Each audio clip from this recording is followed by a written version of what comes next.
In this video, we're going to learn how to solve this ACT math question easy and fast using the TH4 plus scientific calculator. The question is on a log reading. We have if log base 3x equals 2, then x equals what? Alright, this question is very simple using the TH4 plus scientific calculator.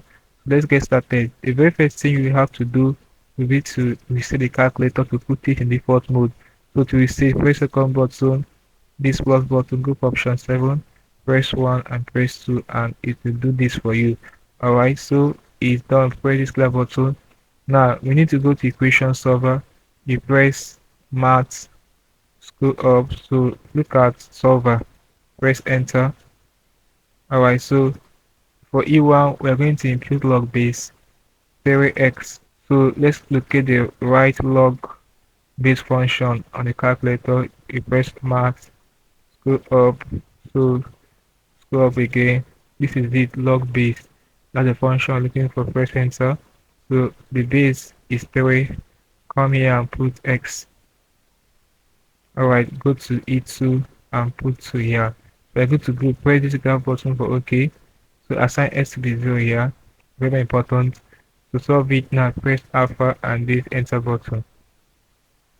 So x is what? 8.9, which is approximately what? 9. 8.9 is approximately 9. So the correct option is what? Option B. Let's verify this option. Let's go out of this place, press second and this mode button to quit. Now let's go back to the log base function and see if we're going to get an output of 2 after imputing the values there. So we press math, scroll up, come to this place, press enter. So the base is 3, come to this place, impute 9. That's it, press enter. Output is what? 2. So option B is correct. This is basically how you can do or solve this kind of problem using the TH4 plus scientific calculator.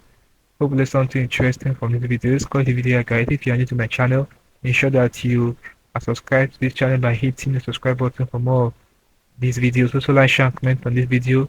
Tell me how you feel for what you learned from this video. If you seem to have any specific questions to ask regarding what I've talked about in this video, feel free to leave a question in the comment section below and I'll be sure to give you a response. Don't forget to reset the calculator once you're done. Press the come button, this plus button, go for option 7, press 1, press 2 and it will do that for you. Alright, now click on the screen and roll when I see my next video. Thanks for watching.